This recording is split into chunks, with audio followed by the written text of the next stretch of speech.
Fatihə surasının açıklamasına geçmeden önce Fatihə surasının bir neçə adları var. Bunlardan birisi Ummul Kitab, kitabın anası adlanır. Ummul Kur'an, Kur'an'ın anası. Seb'ul Metani, 7 tekrar olunan ayet. El-Hamd, Hamd surası. O Şifa surası, yani şefa olan bir sure. Ama faziletine geldikte ise dediğimiz gibi A'zamü sure fi Kur'an. Kur'an'da en azametli, en büyük suredir. Çünkü Peygamberimiz sallallahu aleyhi ve sellem günlerin bir günü sahabeye diyor ki mescitten çıkmadan önce sana büyük bir şey öğreteceğim. Ve Peygamberimiz sallallahu aleyhi ve sellem hemen sahabeyle çıkarken ve sahabe ona hatırlattı, ya Resulullah sen dedin ki sana büyük bir şey öğreteceğim, büyük bir sure öğreteceğim. Kur'an'da olan ve Peygamberimiz sallallahu aleyhi ve sellem diyor ki Elhamdülillahi Rabbil Alemin. Yani Fatihə surasının azametli bir sure olduğunu bildirir. Ve diğer faziləti odur ki ruknun əsasi fi salat. Namazda en esas rükunlardan biridir. Fatihə surası namazda en esas rükunlardan biridir. Çünkü Peygamberimiz sallallahu aleyhi ve sellem diyor ki kim Fatihə surasını okumazsa onun namazı yoktur. Ve bu onu gösterir ki Fatihə surası həqiqətən də əzəmətli, büyük suredir.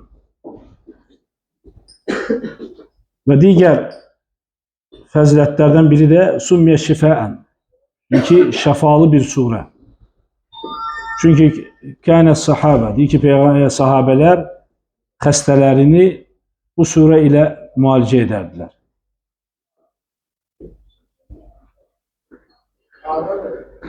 Ve sonra faziletlerinden bir diğeri ise tehtevi ma'nel Kur'an kulleha. Sanki Fatihə surası Kur'an'ı bütünlükle ihate edir. Kur'an-ı Kerim'i bütünlükle ihate edir ve bütünlükle mananı özünde cem edir. Bunlar hamısı neyi gösterir? Gösterir ki Fatihə surası həqiqətən də büyük bir suredir. Ve Peygamberimiz sallallahu aleyhi ve sellem onu Ummul Kitab, kitabın anası, Kur'an'ın anası diye adlandırdı. Ve günümüzde yani farz namazları yani olmakla 17 defa tekrar olunan bir sure. Hələn mən sünnələri saymıram, demirəm. Yani farz namazlarında 17 defa tekrar olunan bir suredir. Belə olduğu halda herkesin bu sureden haberi olması, bilmesi ve onu dərk etmesi, okuyarken düşünmesi mütləqdir, yani lazım olan bir əməldir.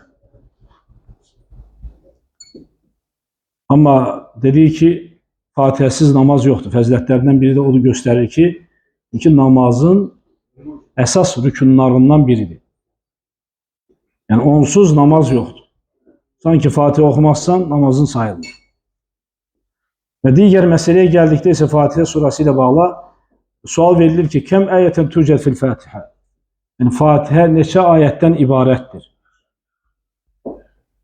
Fatihə neçə ayetten ibarettir? Doğru olan odur ki Fatihə neçə ayettir? 7 ayettir. 7 ayetten ibarettir. Lakin Bismillahirrahmanirrahim kelimesi Fatihə surasındaki o Fatihə'dendir mi? Yani eğer kim deyirsə Fatihə'dendir, o zaman onun okunması nedir? Vacib. Mütləq Fatihə'den her hansı bir ayet okunan kimi Bismillahirrahmanirrahim'in de okunması nedir? Vacib. Ama sahih olan cumhur alimlerin yanında sahih olan görüş odur ki yani Bismillahirrahmanirrahim Fatihə'den değil. Müstegil ayettir. Ve kimse onu bilerekten veyahut da sehven terk ederse namazında bir problem yoktur. O müstegil bir ayettir ve onun okunması da nedir? Sünnedir.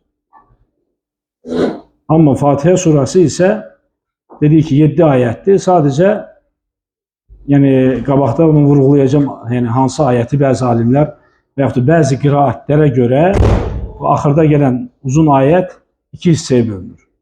Və o da iki hissəyə bölünəndə o da yəni, nə məna daşıyır? 7 ayət çıxır onda. Yəni səhih olan görüş odur ki, Bismillahirrahmanirrahim Fatihə surasından deyil. O müstəqil bir ayətdir və oxunması sünnədir. Əgər Fatihədən olsaydı o zaman onu oxuması nə olacaqdı? Vacib olacaqdı. Fatihə hökmündə olacaqdı. Və Allah Teala deyir ki, Quran-ı Kərimdə وَلَقَدْ آتَيْنَاكَ سَبْعًا مِنَ الْمَثَانِ وَالْقُرْآنَ الْعَظِيمِ Sənə nə indirdik? Sənə göndərdik 7 təkrar olunmuş ayət və əzəmətli Quran. Yəni burada qəsd olunan 7 təkrar olunmuş ayət Fatihə surası.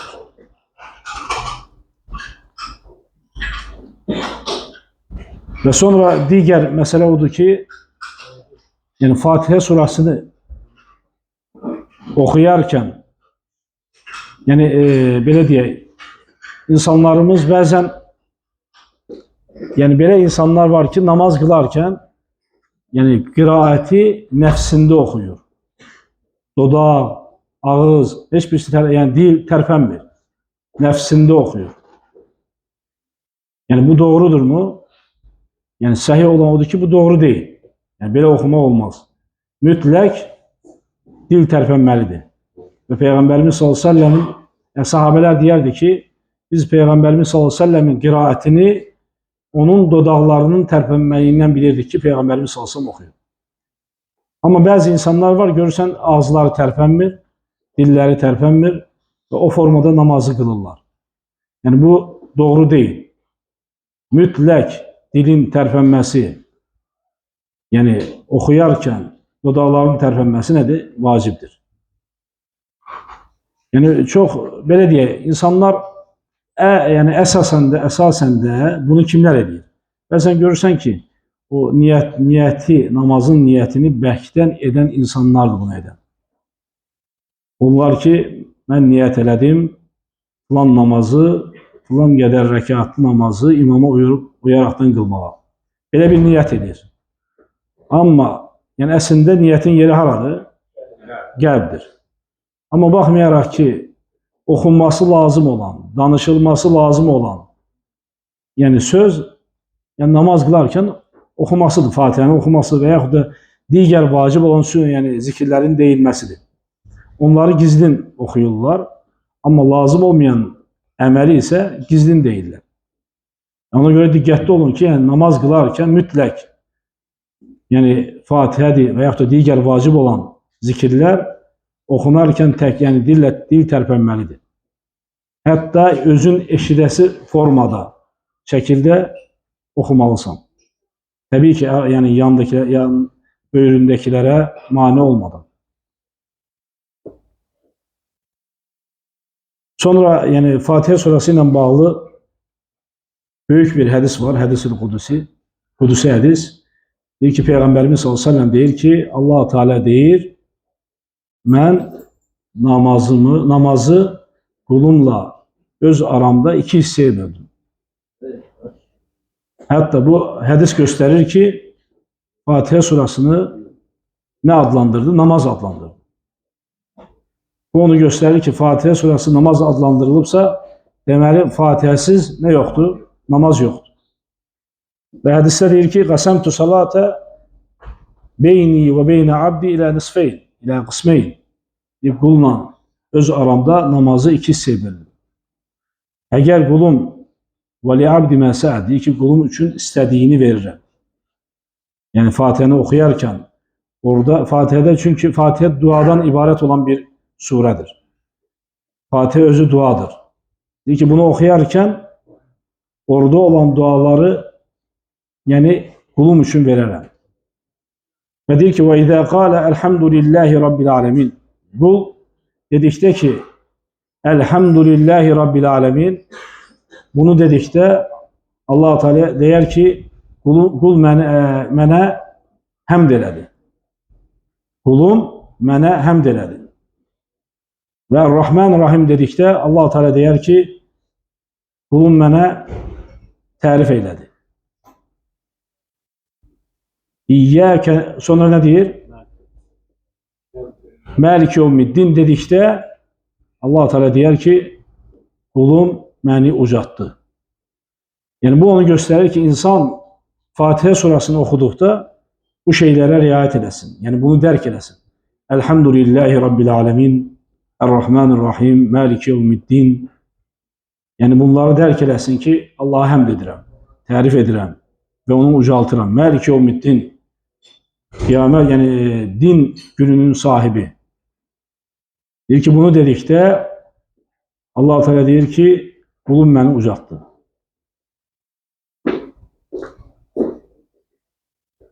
Və izə qalə iyyəkə na'budu və iyyəkə nəstə'in. Bu kəlmələri dedikdə isə Allah Teala nə deyər? Həzə beyni və beynə abdi. Deyir ki, bu mənimlə qulun arasında olandır. Və qulun üçün istədiyini verirəm. İyyəkə na'budu və iyyəkə nəstə'in. İbadət sənə məxsusdur və səndən kömək istəyirəm. Və sonra deyir ki, وَإِذْ قَالَ اِهْدِنَا الصِّرَاطَ الْمُسْتَقِيمِ صِرَاطَ الَّذ۪ينَ أَنْعَمْتَ عَلَيْهِمْ غَيْرِ الْمَغْضُوبِ عَلَيْهِمْ وَلَا الضَّالِّينَ آمِنْ. Bunu oxuduqda Allah Teala deyər ki, bu qulumundur və quluma istədiyini verirəm. Yəni bu hədis göstərir ki, yəni Fatihə surası nədir? Namazdır. Deyir ki, namazı iki hissəyə böldüm. Qulumla öz aramda namazı iki hissəyə böldüm. Və sonra Allah Teala bizlərə bildirir ki, Elhamdülillah Rabbil alemin dedikdə qul nə məna daşıyır? Errahmanirrahim nə məna daşıyır? Və beləliklə hədisin sonuna gəldikdə deyir ki, bu qulumundur və qulum nə istəyirsə onun üçündür. İstədiyini verirəm. Bu da Fatihə surasının neyini göstərir? Əzəmətli olmasını göstərir. Fatihə surası dediyimiz kimi ən böyük, Quran-ı Kerimdə ən böyük suralardan sayılır. Əzəmətli suralardan sayılır. Ayət sayına görə yox, böyüklüyünə görə deyil, mənasına görədir. Sələflərin Fatihə surası ilə bağlı dedikləri bəzi sözlərdən birisi də Qale İbn Abbas radiyallahu anh deyir ki, hiyə əsas-ı Quran. Fatihə surası Quranın əsasıdır. Və a'damus sura fiyhə. Və orada olan ən böyük suradır. Fatihə surası Quranın əsasıdır. Və orada olan ən böyük suradır. Qale İmam Şafi rahimahullah deyir ki, لَوْ تَدَبَّرَ النَّاسِ سُورَةَ الْفَاتِحَ لَكَفَتْهُمْ. İnsanlar Fatihə surasını dərk etsəydilər, onu düşünsəydilər, onlar üçün yetərliydi. Yəni Fatihə surasının əzəmətli olması bu anlama gəlir ki, İmam Şafi rahimehullah deyir ki, yəni onu dərk etsələr, onlar üçün yetərlidir. Və qale Sufyan ibn Uyeynə. Sufyan ibn Uyeynə deyir ki, mə ənzəlallahu minəs-səmə dən illə ənzələhu ma'hu şifə. Deyir ki, Allah Teala göydən elə bir xəstəlik indirməsin ki, onun dəvası olsun, yəni onun şəfası olsun. Hər xəstəliyin şəfası var. Bu Sufyan ibn Uyeynə deyir. O Fatihə-i kitab şəfə min kulli də. Deyir ki, yəni Fatihə surası bütün xəstəliklərin şəfasıdır. Hətta İbn Qayyim rahimehullah deyir ki, yəni hər dəfə xəstə olduqda özümü Fatihə surası ilə müalicə edirdim. İnsan Fatihə surası, yəni hər hansı bir narahatçılıq olduqda, ağradığı yer olduqda əlini qoyub oxuya bilər, rüqyə eləyə bilər. Yəni Fatihə surası bildiyiniz kimi sahabələr onu xəstələri üçün istifadə edirlər. Yəni xəstələr üçün oxuyurlar. Qalə İmam Qurtubi rahimehullah, İmam Qurtubi deyir ki, El-Fatihatu tadammənət cəmi' mə'anil kutubul münezzələ.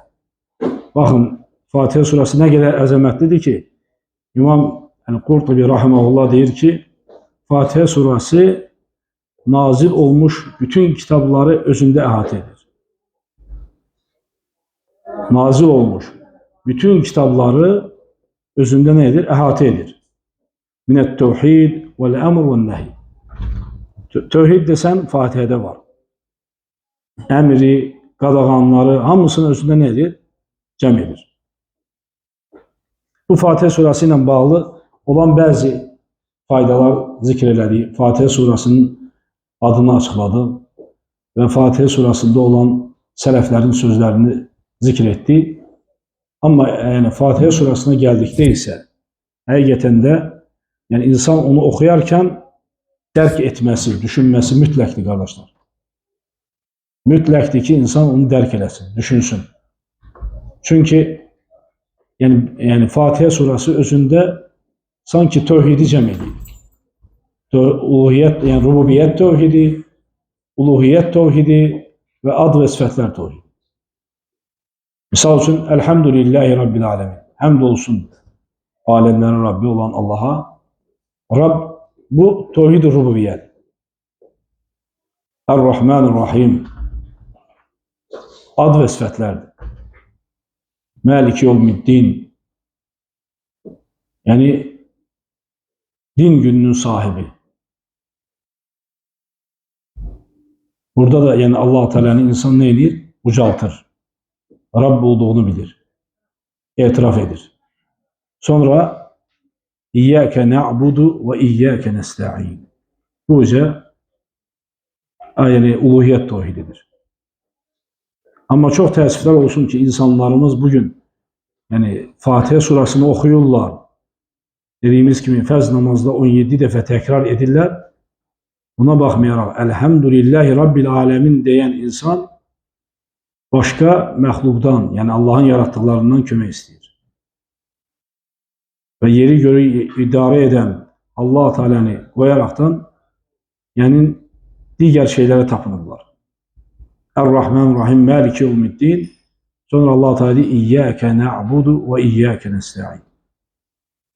Yani biz yalnız sana ibadet edirik. Yani bunu diyen insan Allah'tan geyrisine kurban kesir.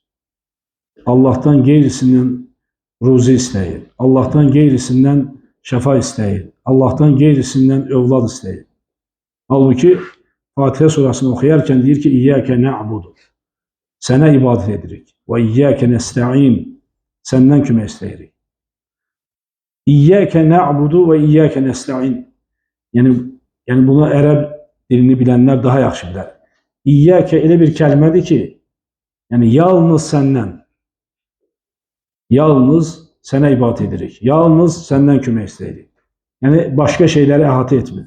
Yani bütün insan, yani bütün dedikdə bütün şeyleri yani Allah-u Teala'ya ibadet ettiğini itiraf edir. Allah-u Teala'dan kömək istediğini itiraf edir. Bu onu gösterir ki yani insanın ibadetinin doğru olması onun neyine bağlıdır? Onun tövhidine bağlı. Tövhidin sağlam olmasına bağlı. Eğer bir insan İyyâke na'budu deyip Allah'tan gerisine secde edirse, Allah'tan gerisine kurban kesirse yani bunun faydası yoktur. Bu Fatiha'nın faydası yoktur. Sonra Allah Teala yani deyirsən ki ihdina sıratal müstakim, bizleri doğru yola yönlet. Doğru yol Allah Teala'nın bizlere çattırdığı, bildirdiği, öğrettiği Peygamberimiz sallallahu aleyhi ve sellemin getirdiği yol doğru yoldur. Bir yolun yani ibadetin doğru olmasını istiyorsansa mütlak kitap ve sünneden hemen ibadete işare olmalı. Kitap ve sünneden delil olmalıdır ki bu ibadet belə hayata geçirir veyahut da bu ibadet yani emir olunan ibadettir. Ve ona göre insan yani daima günde tekrar edilir ki ihdine sıratal müstakim. Bizi müstakim, doğru yola yönlet. Bu duanı edirikse, bunu istəyiriksə o zaman bizim üzerimize ne düşür? Səy göstermek ki, çalışmak ki doğru yol hardadır? Doğru yol nedir? Necə etsem doğru yolda olmuş oluram? Neyi etsem doğru yolda olmuş oluram? Buna yani mütləq insan buna fikir verməlidir, önem verməlidir. Sen ihdine sıratal müstakim deyip sonra doğru yolu aktarmırsansa veyahut da doğru yola önem vermirsense bu zaman bu müstəqim yol ola bilməz, doğru yol ola bilməz. Doğru yol, yəni Quran-ı Kərimin öyrətdiyi və Peyğəmbərimiz s.ə.v-in gətirdiyi yol. Onun dediyi, yəni öyrətdiyi yol doğru yol. Onun xaricində olan yollar heç vaxt nə ola bilməz, doğru yol ola bilməz. Sonra sıratəl-ləzīnə ən'amtə aleyhim, nimət verdiklərin yoluna. Nimət verdiklər Allah-u Teala'nın nimət verilənlər kimlərdir? O kəslər ki, yox, deyir ki ayətdə, وَمَنْ يُدْعِ اللّٰهَ وَالرَّسُولَ Kim Allah'a və Rasuluna itaat edərsə və ulaikə, onlar kimlərlə birgədir? Onlar nəbilərlə, peyğəmbərlərlə, siddiqlərlə, şəhidlərlə və salih insanlarla birgədir. Yəni, nimət verilmişlər bunlardır. Sənin yolun bu nimət verilmişlərin yolu kimi olmalıdır. Əgər yəni bunlardan başqa, bunların getdiyi yoldan başqa bir yolu gedərsənsə, o yol doğru yol ola bilməz. O yol nimət yolu ola bilməz. Nimət verilənlərin yolu peyğəmbərlərin, siddiqlərin, şəhidlərin və salih insanların yoludur. Amma sonra ayə, yəni Fatihə surasının sonunda Allah Teala deyir ki: "Sıratəl-ləzīnə ən'amtə aleyhim gayril məğdubi aleyhim vələd-dallin." Yəni qəzəbinə düçar olmuşların yoluna yox və azmışların yoluna yox. Baxın, gündə bunu biz 17 dəfə təkrar edirik. Və 17 dəfə təkrar edirik ki, sənin qəzəbinə düçar olmuşların yoluna yox və sənin yolundan azmışların yoluna yox, nimət verdiklərin yoluna yönlədir. Və buna görə qardaşlar, yəni azmışlar, yəni qəzəbinə düşər olmuşlar kimlərdir? Yahudilər. Və Yahudilərin simasında olan digər insanlar. Yahudilər nə elədilər? Öyrəndilər, bildilər, əməl etmədilər. Və azğınlar da, azmışların yolu da Nəsranilər. Elimsiz ibadət etdilər. Və bu onu göstərir ki, müsəlman ibadətini elm üzərində həyata keçirməlidir. Elmi öyrənməlidir və sonra yaşatmalıdır. Və elimsiz ibadət etməməlidir. Və bu, yəni üzərinizə düşən odur ki, bu Fatihə surasını oxuyarkən bu ayətlərə dərindən düşünmək, bu ayətləri dərindən düşünmək və dərk etmək. Çünki İmam Şafii rahimehullah buna görə deyir ki, Fatihə surasını dərk etsələr, o onlara yetərlidir. Yəni Fatihə surası dediyimiz kimi tövhidin bütün qismlərini özündə cəm edir. Əgər sən aləmlərin Rabbi Allahın olduğunu etiraf edirsənsə, o rəhimli və mərhəmətli olduğunu etiraf edirsənsə, onun ardınca nə gəlir? Məlik yevmiddin, din gününün sahibini etiraf edirsənsə, o zaman sənin üzərinə düşən nədir? İbadəti ona edəcəksən. Və köməyi yalnız ondan istəyəcəksən. Necə ki, Peyğəmbərimiz s.ə.v deyir ki, فَإِذَا اسْتَعَنْتَ فَاسْتَعِنْ بِاللّٰهِ Kömək istədikdə Allahdan istə. وَإِذَا سَأَلْتَ فَاسْأَلِ اللّٰهِ Bir şey soruşduqda Allahdan soruş. Yəni, müminin halı belə olmalıdır. Mümin odur ki, ibadətini, həyatını tövhid üzərində yaşayır. Tövhid üzərində keçirir. Yəni Fatihə surası, yəni ona görə bu suranın açıqlamağa, yəni məcbur bildim ki, həqiqətən də bir insanın namazı səhih olarsa, onun həyatı səhih olar, doğru olar. Və namazın da doğruluğu, səhihliyi Fatihə surasından keçir. Fatihə surasını oxuyub dərk eləməkdən keçir. Və onu yaşamaqdan keçir. Əgər bir insan Fatihə surasını həyatında yaşadırsa, yəni bu artıq tövhidi yaşamış sayılır. Və ona görə Peyğəmbərimiz s.ə.v bunu ən əzəmətli, ən böyük surə adlandırdı. Və ona görə Peyğəmbərimiz s.ə.v kitabın anası, Quranın anası adlandırdı. Namaz adlandırdı. Ve bu bize oyatmalıdır ki həqiqətən də Fatihə surasını. İnsan Fatihədən sonra okuyan sureleri mənasını hər kəs bilə bilməz. İnsan əzbərləyib amma mənasını bilmir. Amma Fatihə surasının mənasını bilməyimiz mütləqdir. Onu dərk etməyimiz mütləqdir. Çünki Fatihədən sonra surəni oxumasan da namazın səhihdir. Amma Fatihəni oxumasan namaz səhih deyil. Belə olduğu halda Fatihə surasını öyrənin, dərk edərəkdən, düşünərəkdən oxumağımız və onu yaşamağımız mütləqdir. Dediyimiz kimi Fatihə özündə tövhidi cəm edir. Hətta İmam Qurtubi rahmetullah nə dedi? Deyir ki, Fatihə surası nazil olmuş, Allah Teala tərəfindən nazil olmuş kitabları hamısını özündə cəm edir. Bunlar hamısı bizə göstərir ki, Fatihə surası böyük bir surədir. Böyük məna daşıyan bir surədir. Və ona görə bunun üzərində möhkəm olaq, diqqətli olaq, namaz qılarkən dərk edərəkdən oxuyaq.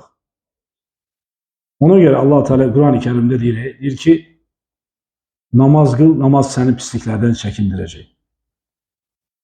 Əgər sən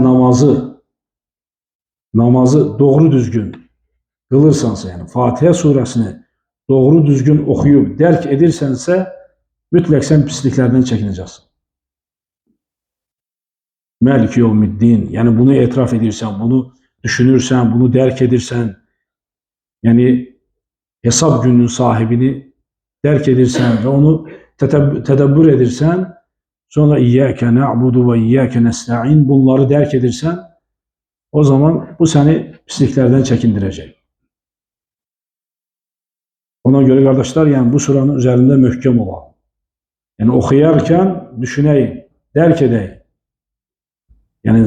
Biz gündə 5 namazımızda bunu oxuyuruq. Oxumasaq zaten namaz olmaz. Və belə olduğu halda ondan Fatihədən sonraki surəyə can atmayın. Ki onu nə oxuyacağım? İxlas, Fələq, Nəs, hər hansı bir suranı oxuyacağım. Ona can atmayın. Nəyə can atın? Fatihəni oxuyub dərk eləməyə can atın. Onu düşünməyə can atın. Əgər elə olarsa, o zaman namazımız Allah qatında dəyəri, qiyməti olar və namazımızda qorxu, xuşu əldə eləmiş olarıq. Allah'tan istedik ki, Allah-u Teala bizləri layiqincə Fatihə surasını oxuyub dərk edənlərdən eləsin.